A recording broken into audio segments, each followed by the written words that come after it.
por favor, al libro del Génesis, capítulo 15. Génesis, capítulo 15. Vamos a estar leyendo una parte de las Escrituras en cada uno de los libros del Pentateuco, es decir, Génesis, Éxodo, Levítico, Números, y el texto central va a ser en Deuteronomio. Entonces, Génesis, capítulo 15, y ustedes van a notar conmigo, digámoslo, un factor o un elemento en común en los textos que vamos a leer. Versículo, versículo 7 dice, y le dijo: Yo soy Jehová que te saqué de Ur de los Caldeos para darte a heredar esta tierra. Y él respondió: Señor Jehová, ¿en qué conoceré que la he de heredar? Y le dijo: Tráeme una becerra de 3 años, una cabra de 3 años, un carnero de 3 años, una tórtola también, y un palomino. Y tomó él todo esto y los partió por la mitad. Trate de tener esa palabra en la mente. Los partió por la mitad. Ahorita la vamos a utilizar. Y dice entonces, y puso cada mitad una enfrente de la otra, mas no partió las aves. Y descendían las aves de rapiña sobre los cuerpos muertos, y Abraham las ahuyentaba. Mas a la caída del sol sobrecogió el sueño a Abraham, y aquí que el temor de una grande oscuridad cayó sobre él. Entonces Jehová dijo a Abraham: Ten por cierto que tu descendencia morará en tierra ajena, y será esclava allí, y será oprimida 400 años. Mas también a la nación a la cual servirás, juzgaré yo, y después de esto saldrán con gran riqueza. Y tú vendrás a tus padres en paz y serás sepultado en buena vejez. Y en la cuarta generación volverán acá, porque aún no ha llegado a su colmo la maldad del amorreo hasta hoy. Y sucedió que puesto el sol y ya oscurecido, se veía un horno humeando y una antorcha de fuego que pasaba por entre los animales divididos. Partir y divididos. No se le olvide esas dos palabras. Partir y divididos. El libro de El Éxodo, por favor. Vamos a leer el pedacito o el fragmento que corresponde a la hechura del becerro de oro. ¿Usted sabe dónde está? Allá en el capítulo 32. Éxodo 32. Dice la palabra de Dios allá. Viendo el pueblo que Moisés tardaba en descender del monte, se acercaron entonces a Aarón y le dijeron: Levántate, haznos dioses que vayan delante de nosotros, porque a este Moisés, el varón que nos sacó de la tierra de Egipto, no sabemos qué le haya acontecido. Y Aarón les dijo: Apartad zarcillos de oro que están en vuestras orejas, de vuestras mujeres, de vuestros hijos y de vuestras hijas, y traédmelos. O sea que vea que en esa época los niños utilizaban ya piercing.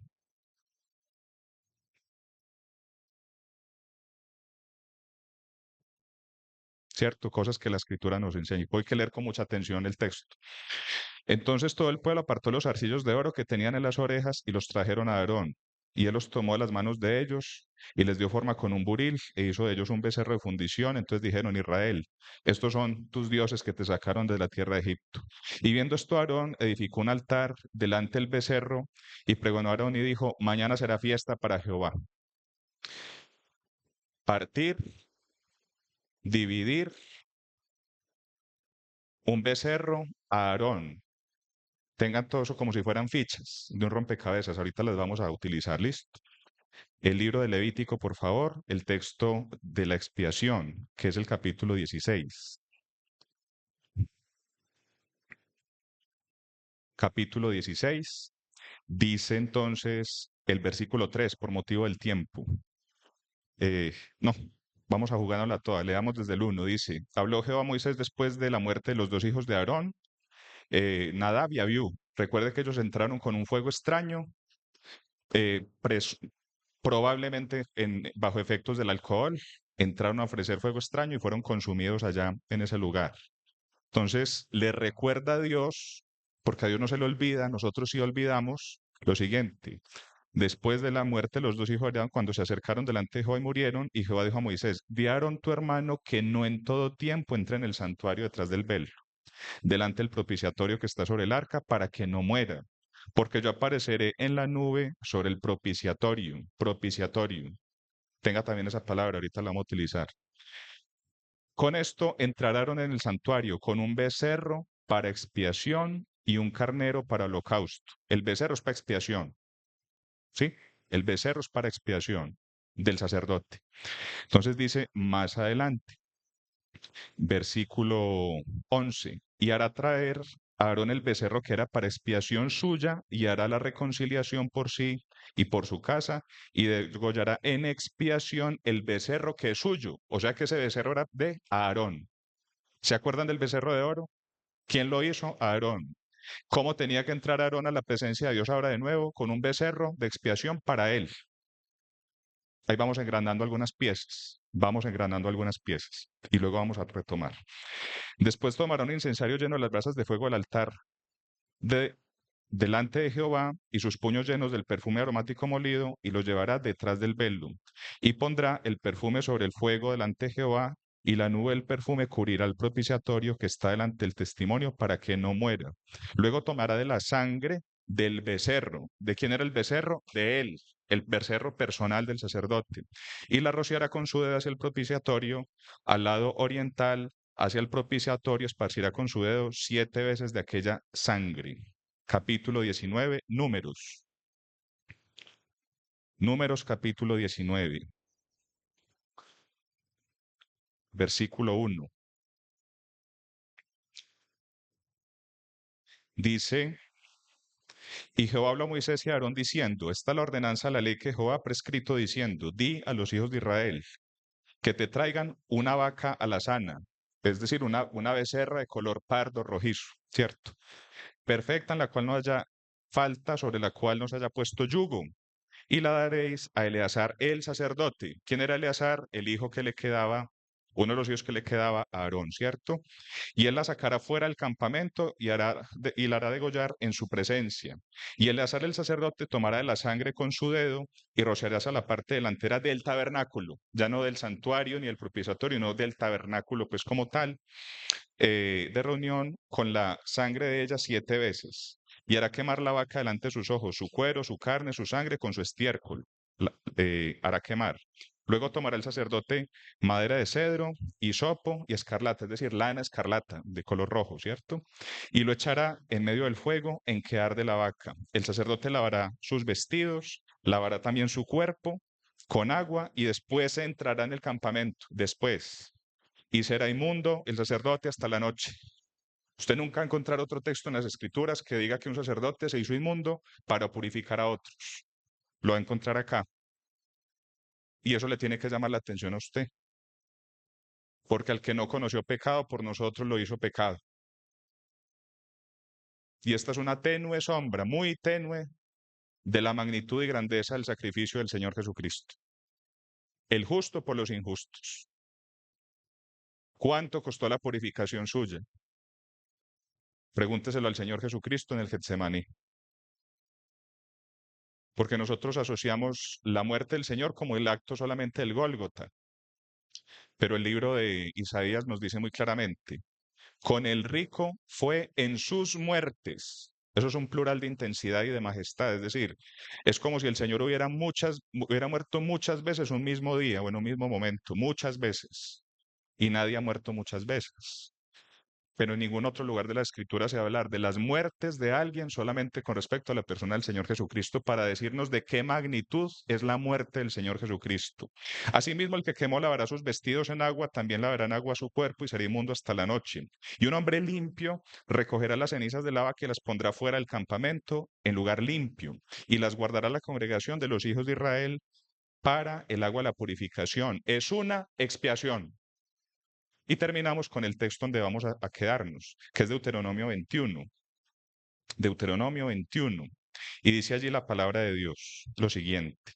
Si en la tierra que Jehová tu Dios te da para que la poseas fuere hallado alguien muerto, tendido en el campo,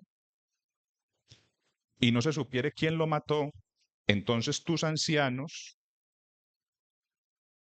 primera autoridad, una autoridad civil, los ancianos, y tus jueces, una autoridad judicial, civil y judicial, saldrán y medirán la distancia hasta las ciudades que están alrededor del muerto. Es decir, el muerto determina las medidas, no se le olvide eso. El muerto es el que determina las medidas de lo que va a pasar después. Y los ancianos de la ciudad más cercana al lugar donde fuera hallado el muerto tomarán de las vacas una becerra que no haya trabajado, que no haya pues llevado yugo. ¿Recuerdan algo parecido? Claro, el capítulo 19 que acabamos de leer ahorita. Y los ancianos de aquella ciudad traerán la becerra a un valle escabroso, es decir, un valle como, como vacío, pedregoso, un valle lleno de chamizos y cosas así por el estilo. que nunca haya sido arado ni sembrado, y quebrarán la cerviz de la becerra allí en el valle. Entonces vendrán los sacerdotes, autoridad civil, autoridad judicial, autoridad religiosa. O sea que hay que prestarle atención a este texto porque para que tres autoridades tengan que estar metidas en una cosa de estas, significa que la cosa es muy delicada. Significa que la cosa es muy delicada, entonces hay que leerla ya con pinzas. Entonces vendrán los sacerdotes hijos de Leví porque a ellos escogió Jehová tu Dios para que le sirvan y para bendecir en el nombre de Jehová y por la palabra de ellos se decidirá toda disputa y toda ofensa. Y todos los ancianos de la ciudad más cercana al lugar donde fuera hallado el muerto lavarán sus manos sobre la becerra cuya cerviz fue quebrada en el valle. Agua y sangre. Agua y sangre. ¿Recuerdan agua y sangre? Claro, el texto que acabamos de leer ahorita. Las cenizas de la becerra para el agua de la purificación es una expiación. Y esto ya nos da una pista. Y entonces dice, y protestarán y dirán, nuestras manos no han derramado esa sangre, ni nuestros ojos lo han visto. Y preste la atención al versículo 8. Le pido el favor. Perdona a tu pueblo Israel. Esa palabra perdona es la misma palabra expiación que aparece en otros textos del Antiguo Testamento.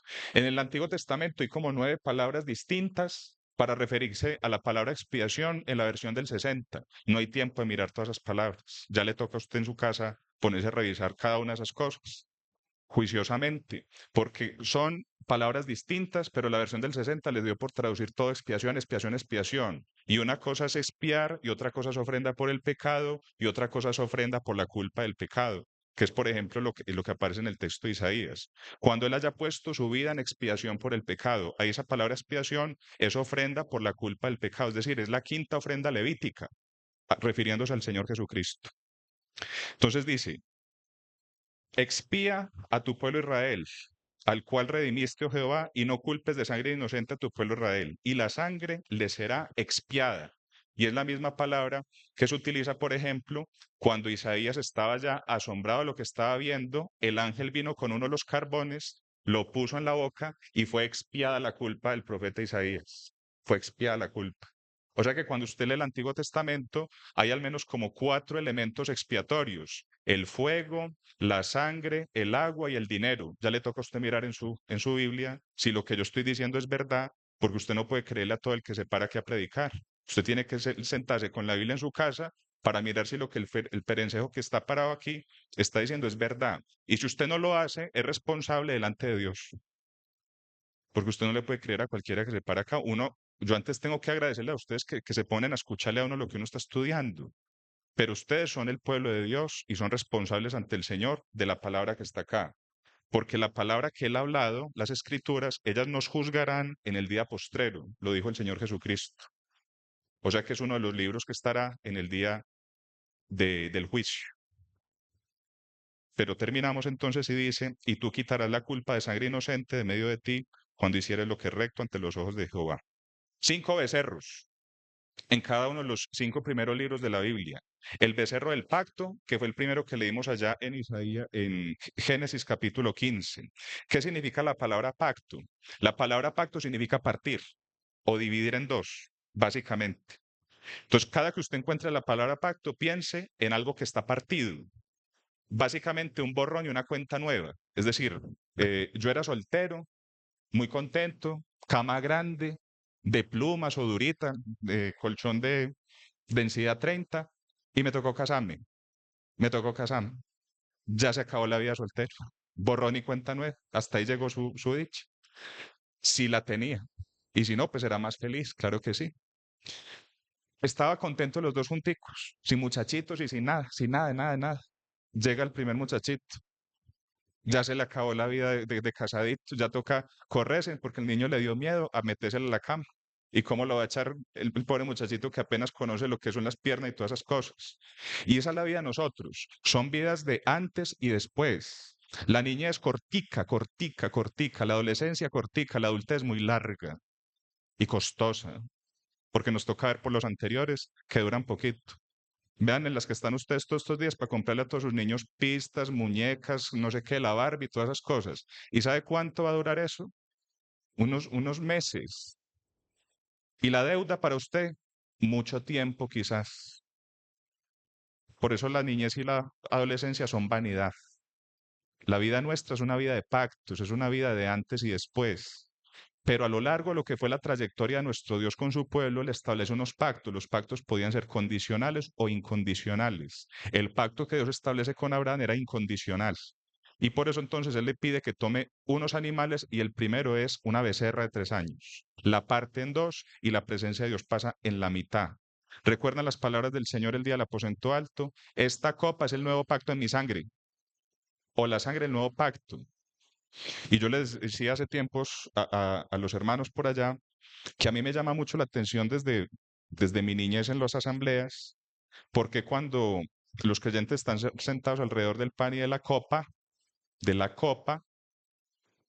entonces toman el pan y hacen así, no sé qué es lo que pasa por la casa de los creyentes. Toman la copa y comienza como una transformación extraña. No sé qué pasa, no estoy siendo irrespetuoso, simplemente les invito a que reflexionen qué es lo que pasa en la mente suya cuando usted toma el pan y toma la copa. Es muy solemne, es muy delicado, porque el problema de la gente en Corinto no era cualquier cosa, sino que ellos tomaban de manera indigna, como si fuera cualquier cosa, el pan y la copa sin discernir. ¿Y sabe qué significa la palabra discernir? Diseccionar. ¿Sabe qué fue lo que hizo Abraham cuando abrió esos animales? Los diseccionó. Y el ejercicio que usted tiene que hacer cuando toma el pan y la copa es diseccionar, reflexionar, pensar. Eso no es un agüero ni una mística, eso no es la hostia. Cuerpo de Cristo. ¿Se acuerdan los que eran católicos que nos tocaba esas cosas? A mí me tocó una vez, casi me muero, porque era como uno comerse una cuchilla, un ojo de cuchilla, y yo, uy, que no se me vaya a partir eso porque daño el cuerpo de Cristo. Y yo no quiero que el creyente tenga ese misticismo en la cena del Señor, porque la cena del Señor no es la Eucaristía. Y por eso no es la Santa Cena. Dígame en qué parte de la Biblia aparece la expresión Santa Cena. En ningún lugar aparece la cena del Señor una sola vez. La cena señorial, igual que el día señorial. Apocalipsis capítulo 1, versículo 2. Tenga cuidado cómo se refiere a lo que es solemne para el Señor Jesucristo. Por eso cuando usted está sentado ahí, el pan es mi cuerpo y mi cuerpo implica muchas cosas. Y la copa es el nuevo pacto en su sangre. ¿Sabe qué significa el nuevo pacto? Tiene que leerse Jeremías capítulo 31, Hebreos capítulo 8 y capítulo 9. Y cuando se lea esas citas, tendrá que darle dimensión a su participación en la cena del Señor, porque está en la presencia del Señor, está conmemorando al Señor Jesucristo, becerro del pacto. Pero luego llegamos entonces al libro del Éxodo, y en el libro del Éxodo vamos a encontrar el becerro de la prevaricación. ¿Qué significa prevaricar? Torcerse antes de empezar la marcha. Esa es la palabra prevaricación. Es una palabra en latín, se utiliza también, aparece en el Nuevo Testamento. Y prevaricar es, antes de yo comenzar este camino, entonces tengo que ir por acá, por donde están estas baldositas cafés, ese es el camino. Pero antes de comenzarlo, yo me voy por allí. Antes de empezarlo.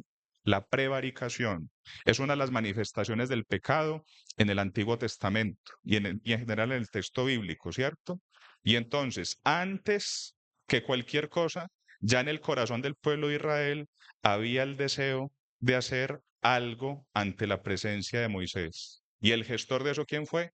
Al que Dios tenía en sus propósitos como el sacerdote, el sumo sacerdote, porque el maligno desde antes siempre nos quiere quitar la vocación, el llamado para el que fuimos nosotros traídos de parte de Dios. ¿Usted sabe para qué Dios lo tiene? ¿Usted conoce los propósitos que Dios tiene para su vida? Pues créame que el maligno lo que quiere hacer es quitárselos antes de que usted comience a hacerlos. Antes de eso. Y entonces traigan las alhajas, traigan todo eso. Ah, salió un becerro. Adórenlo. Este es vuestro Dios que lo sacó de Egipto. Rapidito, rapidito. El segundo hombre más importante de Israel. El segundo hombre más importante de Israel, el eventual sacerdote,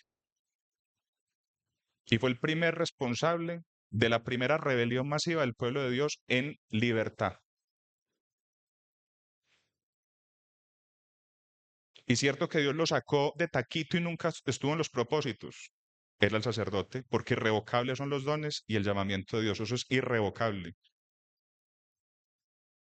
Pero nuestro Dios no olvida. Y entonces llega el día de la expiación, el día más importante del pueblo de Israel. Septiembre, octubre. Toda la nación en vilo, preocupada. Son los pecados de todo un año. Y nosotros no sabemos qué hacer de esos pecados de nosotros. Estamos en manos del sumo sacerdote. Y el sacerdote no puede entrar por los pecados de otros sin antes arreglar sus propios pecados. ¿Y qué es más grande, un becerro o un macho cabrío? Pues un becerro, ¿cierto? Y el sacrificio del sacerdote era más grande que los pecados y que el sacrificio del pueblo, que era dos machos cabríos. Un becerro por él. Y es casi como recordarle a Dios a él, ¿se acuerda del becerro que usted hizo? Un becerro tendrá que sacrificar usted por usted mismo y toda su casa.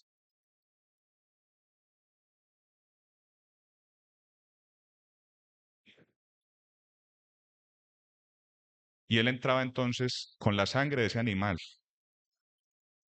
Su pecado ya había sido perdonado, pero ¿y qué el pecado del pueblo? ¡Qué miedo! Porque este es un Dios celoso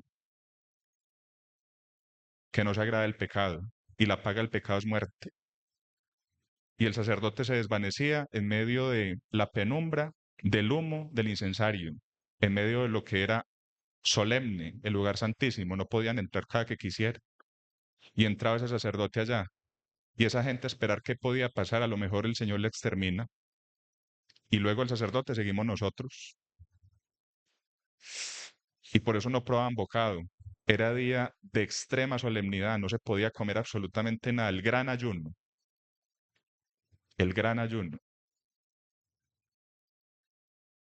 ¿Qué pasará? Nada que sale, nada que sale.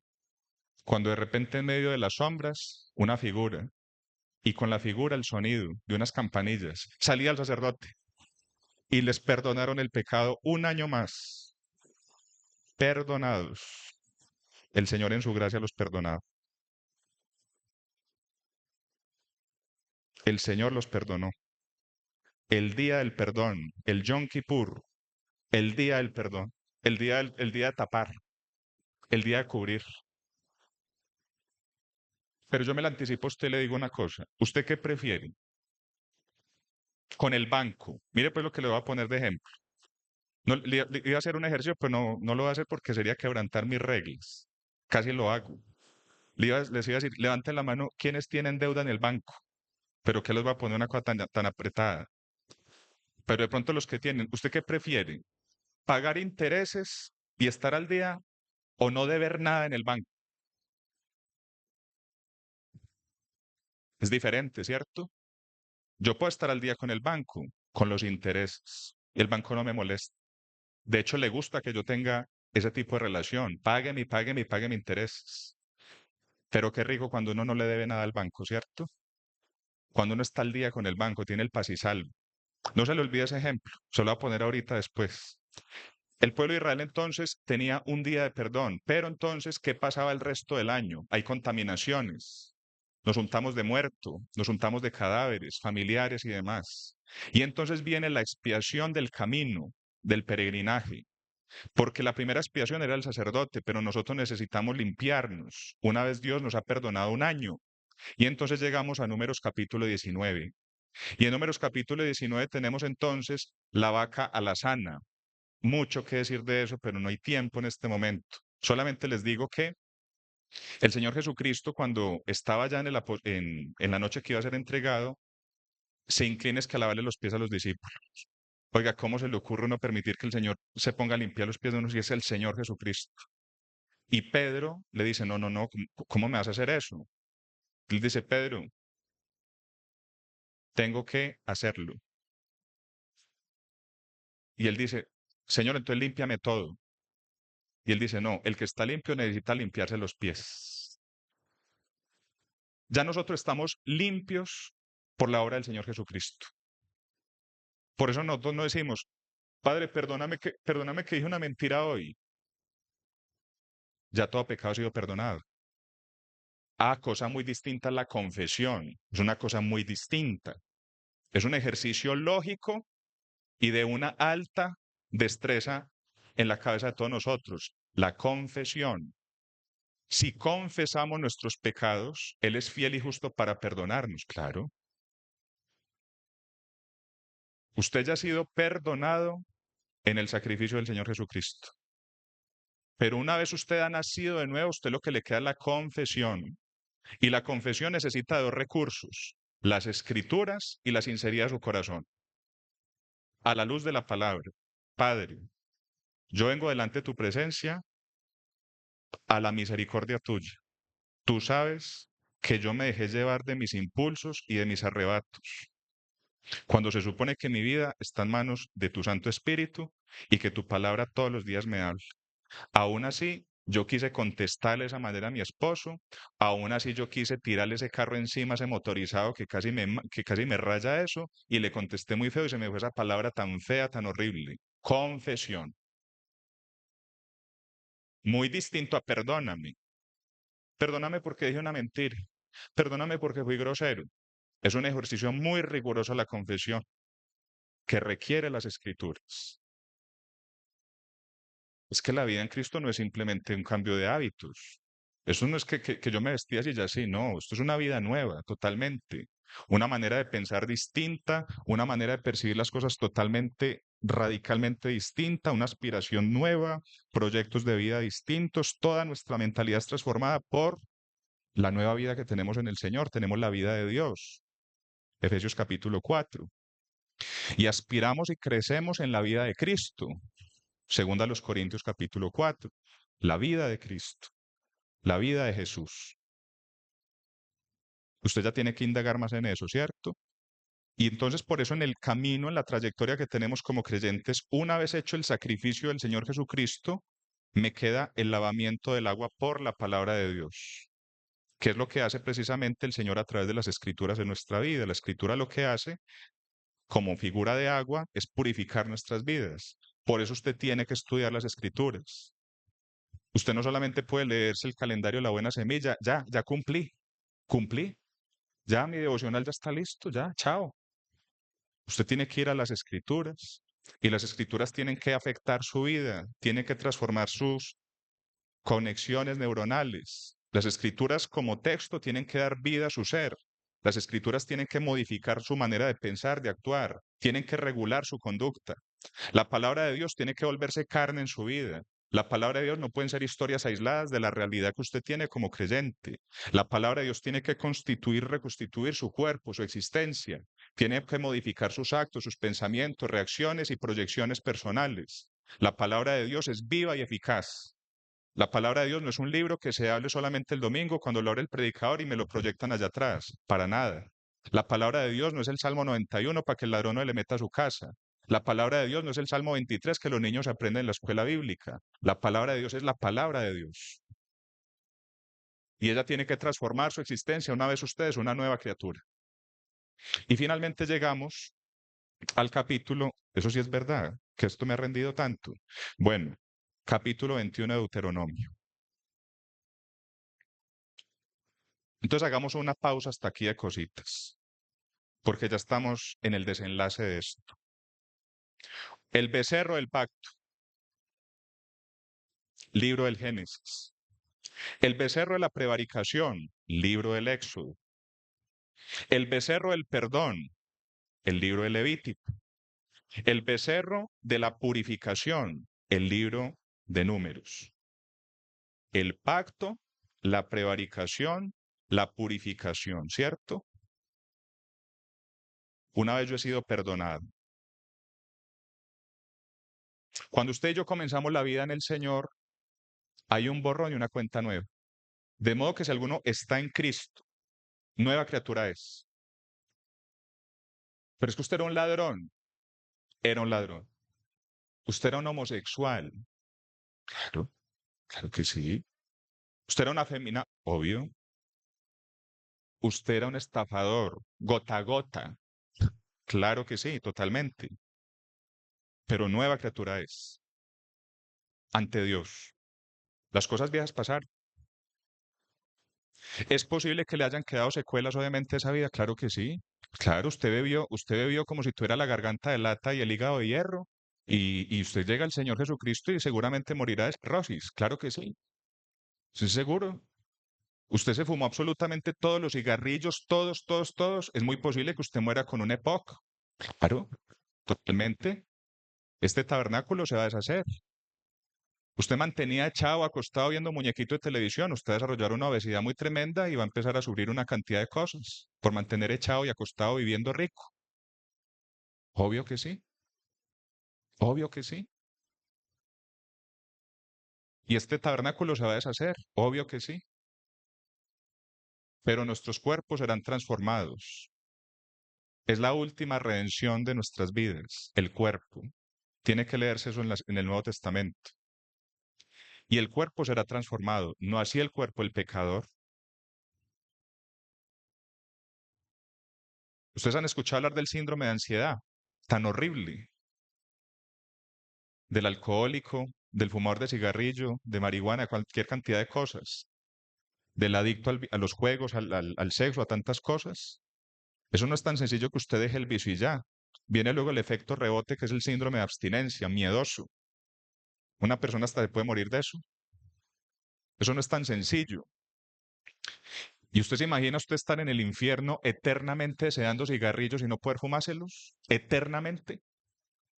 Usted eternamente desear marihuana, trago, licor y una cantidad de cosas y estar con sus recuerdos y pensamientos del mundo perpetuamente atormentado.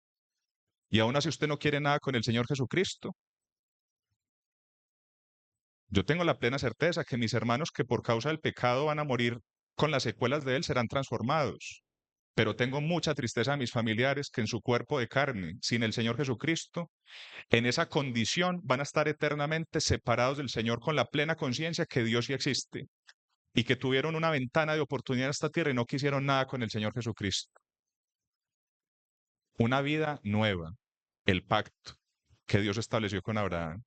Pero pronto, cuando usted comienza el camino con el Señor, se da cuenta que el pecado estará siempre a la puerta.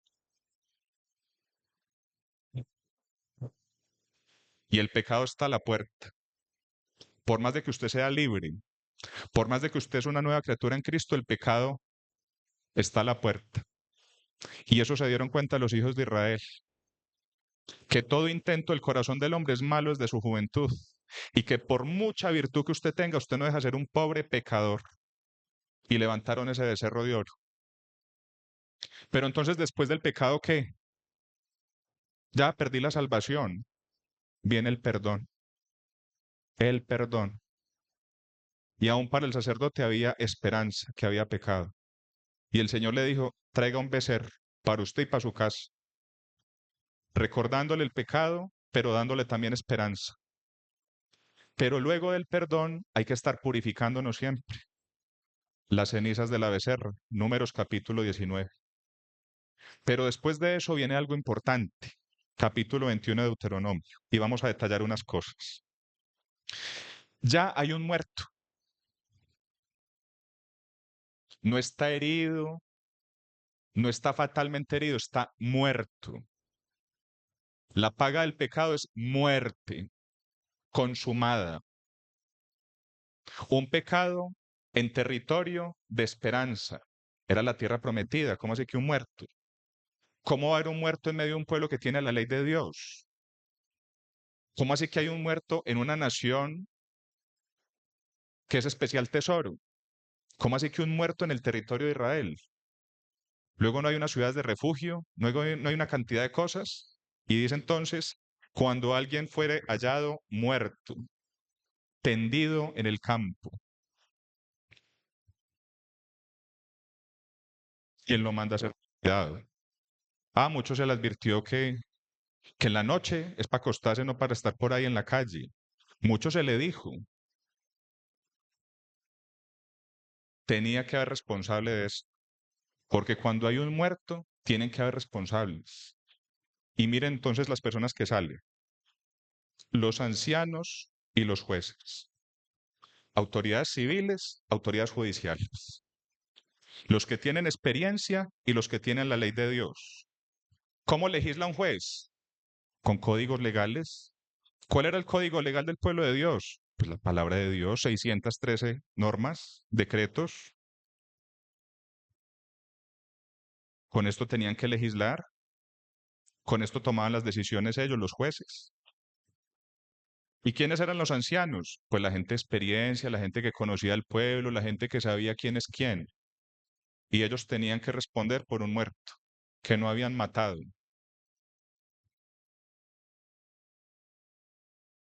Ustedes han escuchado un término, los que trabajan con lo público y demás, que se llama el daño antijurídico. ¿Se han escuchado esa palabra, el daño antijurídico? ¿Por qué me ponen cara como que no han escuchado eso? Bueno, el daño antijurídico se los voy a poner con un ejemplo mío de lo que a mí me toca hacer. Entonces yo tengo mis compañeros, muy hermosos ellos, que trabajan para el glorioso magisterio colombiano. Muchachos, saquen una guía, saquen la guía para que trabajemos. Profe, ¿qué vamos a hacer? De la 1 a la 5, ya vengo. Aló, mi amor, ¿cómo ha estado? No, pues aquí sí, ya acabo de llegar aquí al colegio. Ya los puse a trabajar. Y no estás muy ocupado ya. No, no, no, ellos están ahí trabajando con la guía. Profe, tengo dudas. ¿De cuál? De la 2. Ahí está la respuesta. En medio de todas esas cosas llega un muchachito, se pone a jugar con otro por un lápiz, que mío, ¡tin! Se saca un ojo, un daño. ¿En manos de quién estaban? De una autoridad, de un funcionario público que le pagan con los impuestos de todos nosotros, cumplidamente primas y un poco de cosas. ¿Quién responde? ¿El niño o el otro muchachito o los papás? La persona que estaba al cuidado de todos ellos, porque para eso le pagan. ¿Qué es el daño antijurídico? Yo soy una autoridad que legisla asuntos comerciales. Le cierro el negocio a mi hermano James porque se me dio la gana, porque él manejaba un carro y casi me atropella y me acordé de él y le cierro el negocio porque a mí se me dio la gana sin un debido proceso. Le hago pérdidas, le genero daños en su negocio. Luego descubren que yo estaba viciado en el proceso. Pago mi mal proceso y pago las pérdidas que él ha tenido. Daño antijurídico.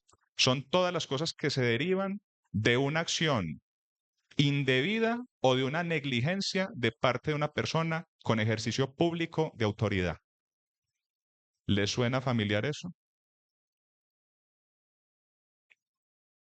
El Señor nos ha puesto al frente del barco de nuestra vida.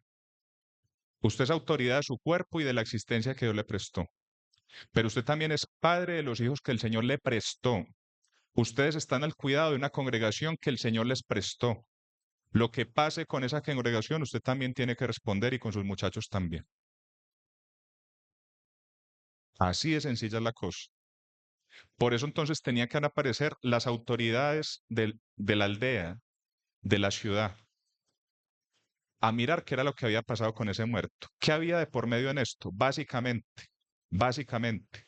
esa persona que murió, murió porque nosotros sabíamos que hay un asesino entre nosotros y nosotros no hemos hecho nada para curar ese problema con ese fulano y la volvió a hacer. Dos, esa persona murió porque esa persona era un forastero, podíamos haberle dado hospedaje y no se lo dimos. Le tocó quedarse en la calle y en la calle encontró la muerte. Y por eso entonces ellos tienen que hacer esto cuando ellos ni mataron al fulano, no se comieron al fulano, no incitaron la muerte del fulano, pero tenían que responder ante Dios por la muerte de alguien en su responsabilidad, en su responsabilidad. Y entonces dice lo siguiente, los ancianos de la ciudad más cercana al lugar donde fuera llevado el muerto tomarán de las vacas una becerra. ¿Se acuerdan de los becerros? No le colocaron yugo, las llevan al lugar escabroso, al valle, rompen, parten la cerviz, la matan, sangre, lavan sus manos, protestan delante de Dios, con agua lavan sus manos y solicitan y piden que el Señor expíe lo que tuviera que expiarse del pueblo de Israel y la sangre les sería perdonada. Tenían que asumir su responsabilidad. Así no supieran nada del muerto. Entonces yo les voy a decir una cosa. La primera experiencia de trabajo que yo tuve fue con una fundación de farmacodependientes. Un muchacho, creo que se llamaba William, me decía, eh, profe, ¿usted qué tiene para decir de un fulano que tuvo plata, unos padres amorosos que me corregían y me decían las cosas, y aún así yo decidí meterme en la vareta hasta el fondo? Y aprendí una cosa: es altamente posible que usted levante a sus hijos bien, los eduque bien, los ame, los quiera, y aún así ellos se quieran torcer del camino. Claro que sí. No pasó en el huerto del Edén. ¿Qué le faltaba a Adán y Eva en el huerto del Edén? Dígame qué les faltaba. Nada. Aún así quisieron probar de ese fruto. Aún así quisieron. Y a usted le puede pasar con sus hijos lo mismo. Usted puede ser el mejor padre, intachable, un ejemplo, y sus hijos se le tuercen. Puede pasar. ¿Cómo están sus manos entonces? Eso solo lo sabrá usted delante de Dios. Si en su mente, en su corazón, en sus acciones o en su negligencia no hubo en nosotros quizás algo que condujo, que motivó que ese muchacho en nuestras manos se echara a perder. Y yo les he dicho mucho a los papás y a las mamás allá: cuando su hijo se echa a perder, que llore su hijo, pero no que llore su corazón por las cosas que usted le faltó hacer con su muchacho. Y les hablo como padre a padres. Les hablo como un fulano que medio sabe estas cosas de lo que les voy a decir. Tómese tiempo con los muchachos que Dios le prestó, o si no, ¿para qué se puso a tener hijos? Pastorear una congregación es una cosa muy difícil. Es tan difícil que al que pastorea una congregación hay que darle una corona diferente a todos los demás. Léase Primera de Pedro capítulo 5. Pastorear una congregación es tan complicado, es tan difícil, que son dignos de doble honor. Es usted conocer a todas y cada una de sus ovejas por nombre, con quién vive, dónde trabaja, con quiénes vive. Hay unas hermanas que se van a bautizar, ¿cierto? ¿Sabe cuál es la mejor manera de uno saber si una persona es digna del bautismo o no? Conocer su entorno. Yo como voy a poner a preguntarle, venga, ¿usted qué piensa de tal cosa? ¿Usted ha nacido de nuevo? Sí. ¿Cree tal cosa? Sí. Listo. Juan Carlos, ¿cómo ha estado? Habla con fulano de tal. Yo soy miembro de la congregación de su esposa, va a ser bautizada. Sí, señor, dígame. Cuénteme un momentico una cosa. Adalgisa, ¿cómo es ella desde hace un tiempo para acá? Ah, pues yo no sé, es desde que empezó a escuchar esas cosas de ustedes y todo eso, ella ya se volvió lo más de querendona, ya me tiene la comida lo más de bella, eso ahora por mí todas las cosas, y se pone es que a leer la Biblia hasta la noche, y me dice que, es que acepte usted al Jesús y que no sé qué. El marido inconverso, pinta bien la cosa. Me voy para la empresa donde ella trabaja, ¿cómo me les va? El dueño, ¿dónde está? Sí. ¿Cómo han estado? Cuénteme un poquito esta señora Delgisa. Esa señora hasta hace un tiempo llegaba tarde, grosera, atendía mal a los clientes, y de aquí para allá, señora, no, eso es una mansa paloma, eso es un pan de azúcar, llega temprano, es la última que se va y todo eso. Y tiene por allá es que unos versículos de la Biblia y todo eso. Por allá me invitó, es que una reunión por allá, es que por cerca del Parque El Lago, como por el Sena y todo eso, que predican un tal, puede ser, positivo. Positiva bautismo puede ser, ¿cierto? Pastorear una congregación, conocer las ovejas. Es estar uno al frente y mirar. Fulano de tal casi le cuesta buscar en las escrituras. Yo creo que la utiliza poco y está uno parado aquí. Fulano de tal, desde que entró lo veo como cabizbajo. ¿Qué le estará pasando? Ahorita que termine esto, voy a ir a mirar cómo va, cómo seguiría fulano. Ve, cómo seguiría la mamá de fulano. Ve, quién sabe si le aceptaron ya a Edwin al hijo en la universidad. Voy a preguntarle cómo le fue. Ve cómo seguiría fulano que hace días que no ha venido, y qué bueno que vino. Me había dicho es que estaba como que con unas dificultades en el trabajo. Pastorear una congregación es muy complicado, durísimo, durísimo. Cuidar el pueblo de Dios es una cosa muy solemne. No es que son las ovejas del dueño de los cielos y de la tierra. Por eso ustedes tienen que visitar también a sus pastores, porque también son una oveja, porque también necesitan del cuidado del Señor. Por eso es tan fácil cuando usted hiera al pastor. se dispersan las ovejas y ustedes son responsables delante del Señor todos, porque a todos el Señor nos dio responsabilidades. El éxito de una congregación es el que se para aquí. El éxito de una congregación es cada hogar individualmente delante del Señor. ¿Cómo está la congregación? Como esté cada hogar internamente. ¿Cómo está una congregación? Como esté usted delante del Señor, usted y su casa. Usted es responsable de los que el Señor tiene al cuidado suyo y se los puso. Usted no puede ser tan olímpico de decir, ese muchacho muchas veces le dijo y por eso es que cogió ese vicio. Piense bien qué le faltó, qué le pasó a usted. ¿Hubo exceso o hubo negligencia? Mamá, tal cosa, no tengo tiempo, dale presto, para que se entretenga. Y después a llorar, que porque su hijo se consiguió una novia por allá que se volvió una bandida y le hace muchas cosas malas.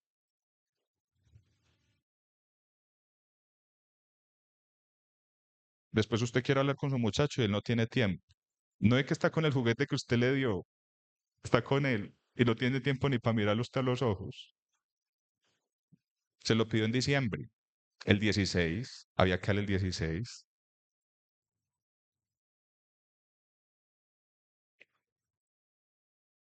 ¿Cómo están sus manos delante de Dios? De cualquier daño que haya acontecido bajo la jurisdicción que Dios le puso a usted, hombre o mujer. Facilito no caerle encima a todos estos muchachos. Facilito. Difícil cuando uno tiene que mirar hacia adentro y saber que me faltó o me sobró o procedí mal y generé un daño antijurídico en mi responsabilidad.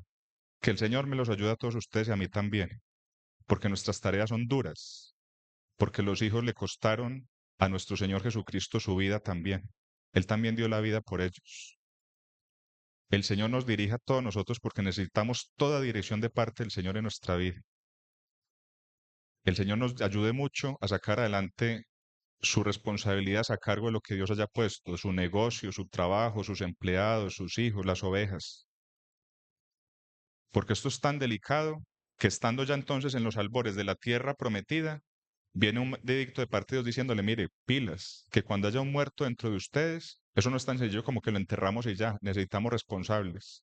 Y necesitamos medir el daño y el grado de culpa y responsabilidad que haya de parte de las personas que deberían aquí estar involucradas. Y tenía que salir ancianos, jueces y sacerdotes, todas las autoridades por un asesinato que no cometieron, pero con plena responsabilidad delante de Dios, para que fuera expiada entonces su culpa. Son entonces unos brochazos de estos becerros. El Señor los ayude a ustedes en sus estudios personales. Miren las escrituras, lean a ver si yo no dije por ahí cosas que no eran. Es muy posible que sí, porque todos los que nos paramos aquí somos unos simples radios, transistores, radiolas. Y lo que importa es la noticia. Y la noticia es las escrituras. Y usted tiene que ir a las escrituras. Padre, te damos a ti gracias por el Señor Jesucristo. Él es el varón de dolores experimentado en quebranto. Él sufrió, él padeció, y tu palabra nos dice que por lo que padeció aprendió la obediencia. Y no tenía por qué, porque Él es solemne. Él está por encima de todos los cielos, y nosotros somos mortales. Y no merecemos un Señor tan grande en favor nuestro. Y nosotros somos indignos de Él. Y Él es amoroso y tierno. Y Él tiene cuidado de nosotros. Y Él nos busca. Y nosotros en Él estamos satisfechos. Y la mejor decisión que tomamos en esta vida fue estar con tu Hijo el Señor, hasta hoy y para siempre. Pero Padre, aquí hay personas que aún no están a cuentas contigo y que están lejos de tu esperanza, y nosotros también tenemos familiares que están lejos. Y tememos mucho que hoy sea el último día de ellos y que vayan a la eterna condenación. Rogamos por la salvación de ellos. Pero también, Padre, hay hermanos nuestros que alguna vez estuvieron lejos del Señor, nacieron de nuevo y que hoy por causa del pecado están por fuera. Rogamos que les restaures, que les hagas volver, porque son valiosos para nosotros, porque tú les amas, porque tú también no escatimas lo que sea necesario para que ellos retornen a la senda que deben de estar. Te ruego, Padre, también por hermanos míos que están acá, que en el silencio de su vida tienen situaciones personales difíciles, pruebas, tribulaciones, problemas personales, deudas, enfermedades, dificultades económicas. Algunos terminaron sin contrato, algunos siguen en la búsqueda de trabajo. Te ruego, Padre, que tú prosperes a tu pueblo, que tú le fructifiques, que tú respondas a las necesidades de ellos, porque son mis hermanos y porque ellos también costaron la sangre del Señor y todos necesitamos, Padre, del amparo y de la guía tuya. Te rogamos, Padre, que en esta semana tu cuidado esté con todos, que tú favorezcas las vidas de las personas que hoy estuvieron acá y de los que por razones varias no están con nosotros. Ayúdales en sus labores.